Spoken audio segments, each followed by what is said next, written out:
नमस्कार my dear. Part 2 human reproduction का important question लेके फिर से मैं आ गया हूँ। Fill in the blanks type question इसमें इन्वॉल्व होंगे। मैथ द फॉलोइंग्स होगा, वन वर्ड टाइप का क्वेश्चन होगा। आइए सॉल्व करते हैं। कह रहा spermatogenesis the process start from childhood stage. नहीं, फॉल्स है, क्योंकि मेल के केस में जो स्पर्म बनने का प्रोसेस है वो प्रोसेस स्टार्ट होता है द प्यूबर्टी टाइम, जबकि फीमेल में वही प्रोसेस एम्ब्रियोनिक स्टेज में स्टार्ट हो जाता है। और मेल में स्पर्म जो बनता है होल लाइफ बनता है, पूरे लाइफ टाइम तक बनता है। और फीमेल में जो ओवम का प्रोड्यूस होता है एट एज ऑफ 50 ईयर। तो इम्पॉर्टेंट ये कॉन्सेप्ट है, इम्पॉर्टेंट पॉइंट है, इसे याद रखिए। क्वेश्चन नंबर 19 कह रहा है L H act as the leading fail पे एल एच एक्ट करता है एंड लीडिंग फेल जो है स्टिमुलेट करते हैं एंड्रोजन। ये हमने पार्ट 1 में भी देख लिया था और इसके फंक्शन को भी देख लिया था। क्वेश्चन नंबर 20 एफ एच फॉफिल stimulating hormones act on the Sertoli cell पे एक्ट करता है the cell and stimulate secretion of some factor को सिक्रीट करता है and we help in the process of spermiogenesis, जो स्पर्मियोजेनेसिस का प्रोसेस कराता है। हमने पिछले लेक्चर में देखा कि स्पर्मियोजेनेसिस क्या होता है।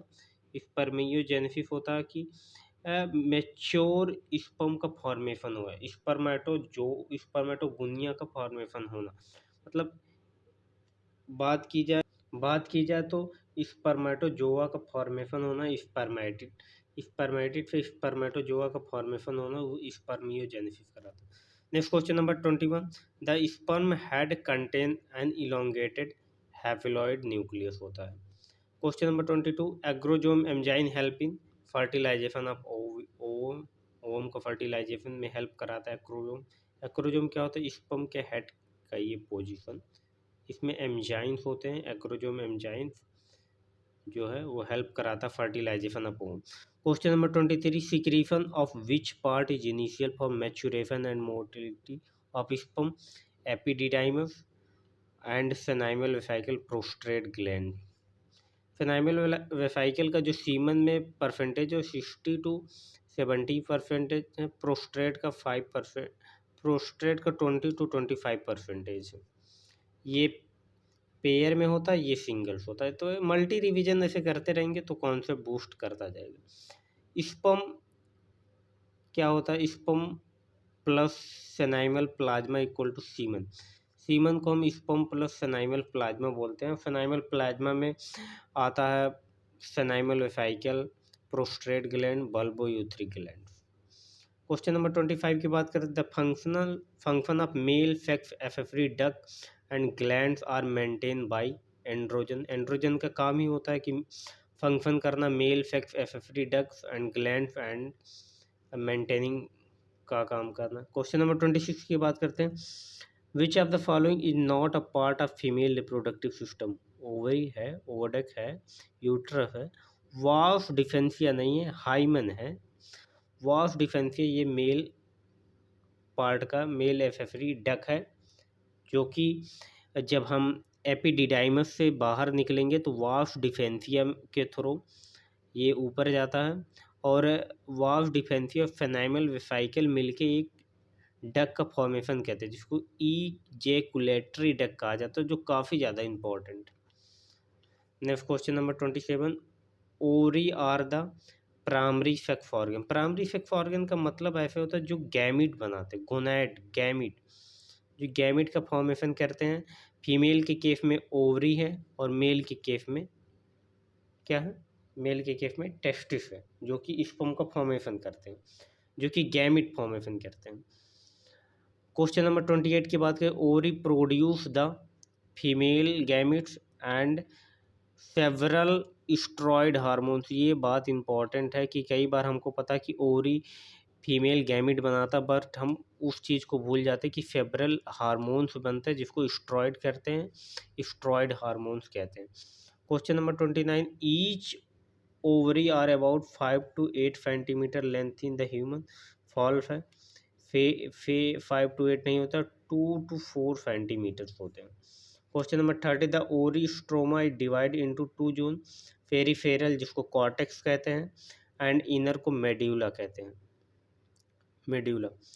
थोड़ा मुझे नीट वाले बच्चे ये बताएंगे कि क्लास 11th में आपने कहीं कॉर्टेक्स और मेडुला का रिलेशन पढ़ा था किसी एक चैप्टर में? ह्यूमन फिजियोलॉजी का कोई एक चैप्टर था, थोड़ा कमेंट में बताइएगा तो, और दोनों का प्रोसेस बताइएगा। क्वेश्चन नंबर 31 की बात करें, the oviduct uterus and vagina constitute the female external genitalia. False है, क्योंकि फीमेल एक्सटर्नल जेनाइटेरिया की बात की जा रही भाई, तो ओवरडक्ट यूट्रस से एक्सटर्नल में थोड़ी आते हैं, इंटरनल में आते हैं। Question number 32, each fallopian tube is about 10 to 12 centimetre long. Question number 33, which structure help in the collection of ovum after ovulation? Fimbriae. Fimbriae जो है वो कलेक्शन करता है, ये अगर स्ट्रक्चर बताए तो ये ओवरी है, और ओवरी से यहाँ कहीं फिम्ब्रीन लगा, उसके बाद ये पोजीशन था इंस्टम इन्फेंडिबुलम का, जो कि फिम्ब्रीन से लगा रहता है और ओवम्स को ये रिसीव करके इन्फेंडिबुलम में डालता है। नेक्स्ट क्वेश्चन नंबर 34 की बात करें, the shape of uterus like an apple, नहीं फॉल्स, इन्वर्टेड पीयर शेप होता है, इन्वर्टेड पीयर शेप स्ट्रक्चर होता है। क्वेश्चन नंबर 35 की बात करें, how many layer are present in the uterus? 3 layer, perimetrium, myometrium, endometrium. The correct sequence of uterine wall outer to inner, बाहर से inner की तरफ आए तो सबसे पहले पेरीमेट्रियम, मायोमेट्रियम, इंडोमेट्रियम। ये तीनों के फंक्शन काफ़ी इंपॉर्टेंट हैं, कौन कंट्रैक्शन करा रहा है, कौन लेयरिंग करा रहा है, तो हम आगे देखेंगे इनके फंक्शन। क्वेश्चन नंबर 37 की बात की जाए, undergoes cyclic change during menstrual cycle, ये इंडोमेट्रियम का फंक्शन है। And while exist strong contraction during the delivery of time, ये मायोमेट्रियम का फंक्शन है। तो इंडोमेट्रियम का फंक्शन क्या है? इंडोमेट्रियम जो है वो साइक्लिक चेंज जो मेंस्ट्रुअल साइकिल में था वो कराता है, और मायोमेट्रियम जो है वो कंट्रैक्शन कराता है during delivery time of the baby. अच्छा, थोड़ा मुझे ये बताइए, ए एक हार्मोन्स है जो कि डिलीवरी टाइम में कंट्रैक्शन कराता है, उस हार्मोन्स का नाम बताइए, ओ से पड़ेगा। अब आप सर्च करके एनसीईआरटी की बुक की हेल्प लेके बताइए कमेंट में। Question number 38, which of the following does not included the external genitalia in female? Mons pubis है, लैम्बा मेजोरा है, फिम्ब्रीन्स, नहीं फिम्ब्रीन तो सबसे इनर पार्ट होता है भाई, ओवरी के पास होता है, जो कि ओवम को रिसीव करके इन्फेंडिबुलम में डालता है, ये गलत है, हाइमेन है।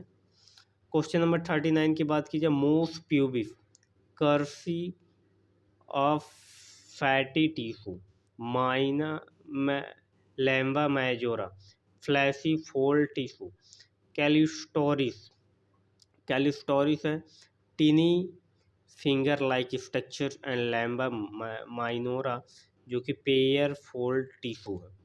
तो ये कभी कभी क्या होता है कि हम इसमें कंफ्यूजन में चले जाते हैं कि मोन्स प्यूबिस की बात की जाए तो क्रेसी फोल्ड टिश्यू है कि नहीं। अच्छा, ये यहाँ याद रखना कि मोन्स प्यूबिस इसमें ओ है, और कर्सीफोल्ड क्रेसीफोल्ड टिश्यू में भी ओ है।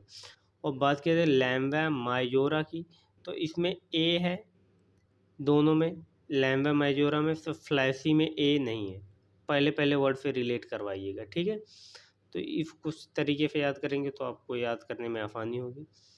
Next question number 40, the clitoris is a tiny finger like structure which lie at the upper junction of the two labia minora के अपर जंक्शन में होता है, and above the urethral opening, urethral opening के ऊपर ही, मतलब urethral opening की बात की जाए तो यूरेथ्रल ओपनिंग यहाँ कहीं होता है, और कैलिटोरिस कुछ यहाँ इस पोजीशन पे होता है जो कि यूरेथ्रल ओपनिंग को क्लोज करता, ढकता। द प्रेजेंस ऑफ और absence of hymen in not reality indicator of virginity of sex experience, true है। ये बता रहा है कि एनसीईआरटी लिखती है कि अगर हाइमन है या नहीं है, तो इससे हम नहीं पता कर सकते कि वो वर्जिन को हम नहीं बता सकते, क्योंकि एनसीईआरटी ये भी लिखती है कि अगर आप हॉर्स राइडिंग कर रहे हैं या साइकिलिंग करा रहे हैं, या बचपन में एथलीट योगा में पार्टिसिपेट कर लिए, तो वहाँ से कहीं हाइमन ब्रेक हो सकता है, या हाइमन एब्सेंट भी हो सकता है, या फर्स्ट टाइम आप एक्सपीरियंस लेते हैं तो उस टाइम भी हाइमन, ज़रूरी नहीं है कि हाइमन ब्रेक हो, उस टाइम भी ब्रेक नहीं हो सकता। तो ये काफ़ी इंपॉर्टेंट क्वेश्चन है, और बता दूं नीट 2024 में ये क्वेश्चन आया था, एग्जैक्ट क्वेश्चन यही क्वेश्चन पूछा गया था, नीट 2024 की बात बता रहा हूँ। क्वेश्चन नंबर 42 की बात करें, functional mammary gland is characterize of all animal female, true और फॉल्स? फॉल्स है, क्योंकि functional mammary gland characterize all vertebra है, ऑल एनिमल फीमेल में नहीं है। क्वेश्चन नंबर 33 की बात करें, gland tissue of each breast is divided into 15 to 20 mammary lobe, बिल्कुल सही। कह रहा the cell of the alveoli secrete milk, alveoli जो सिक्रीट करता है मिल्क को। क्वेश्चन नंबर 45 की बात की जाए, the alveoli open into mammary tube, alveoli open होता है मेमोरी ट्यूब में, एल्वुलाई जो है alveoli open into mammary tubules. Question number 46, several mammary duct join to form a wider, wider जिसको मेमोरी एम्फिबुला कहते हैं, and which is connected to the lactiferous duct, जो कि लैक्टिफेरस डक्ट से connected होता है, लैक्टिफेरस डक्ट के आगे ही नेपल्स होते हैं। Question number 47, correct pathway of milk injection, milk injection का करेक्ट पाथवे, सबसे पहले हम मेमोरी ट्यूब ट्यूब पढ़ेंगे, memory duct second number, ampulla third number, lactiferous duct fourth number. Question number 48 की बात की जाए, प्राइमरी सेक्स ऑर्गन, ये थोड़ा सा गर्मी का टाइम है, पसीना थोड़ा सा, सॉरी इसके लिए। ये कह रहा था primary sex organ A in the male and B in the female, male में प्राइमरी सेक्स ऑर्गन टेस्टिस है और फीमेल में जो है ओरी है, ये दोनों गैमिट का फॉर्मेशन करते हैं। क्वेश्चन नंबर 49 की correct sequence of spermatogenesis, spermatogenesis मतलब स्पर्म के फॉर्मेशन का करेक्ट सीक्वेंस बताना है। तो सबसे पहले सीक्वेंस होता है स्पर्मेटोगोनिया, स्पर्मेटोगोनिया के बाद हम आते हैं प्राइमरी स्पर्मेटोसाइट, उसमें जिसमें मियोसिस फर्स्ट होता है। उसके बाद हम चले जाते हैं सेकेंडरी स्पर्मेटोसाइट जिसमें मियोसिस सेकेंड होता है, और उसके बाद फिर हम आ जाते हैं स्पर्मेटिड में, और स्पर्मेटिड के बाद हम आते हैं स्पर्मेटोजोआ में। तो हमारा यहाँ स्पर्मेटिड जो है वो N है, स्पर्मेटोजोआ N है, सेकेंडरी स्पर्मेटोसाइट N है, प्राइमरी स्पर्मेटोसाइट 2N है, और स्पर्मेटोगोनिया जो है ये 2N है। थैंक यू दोस्त, अगर वीडियो अच्छी लगे तो प्लीज़ लाइक करिएगा, सब्सक्राइब करिएगा, शेयर करिएगा। इसका पार्ट 3 जो है थर्ड वो कल आने वाला है, फोर्थ पार्ट होंगे, हमने 2 पार्ट कवर कर लिया, 2 पार्ट और बचे, कंप्लीट रिवीजन हो जाएगा। ये सारी जो लाइनें एनसीईआरटी की लाइनें, एक बार आप मेरे कहने पे एनसीईआरटी की बुक उठाइएगा और इस लाइनों को मैच करवाइएगा। ये जो क्वेश्चन बने हैं ना, ये सारी एनसीईआरटी की लाइन के हैं, तो आप समझेंगे इस क्वेश्चन की वैल्यू क्या है। अभी आपको बताया नीट 2024 में ये PYQ। तो अगर थैंक यू दोस्त, पार्ट 3 का वेट करिए, कल आएगा।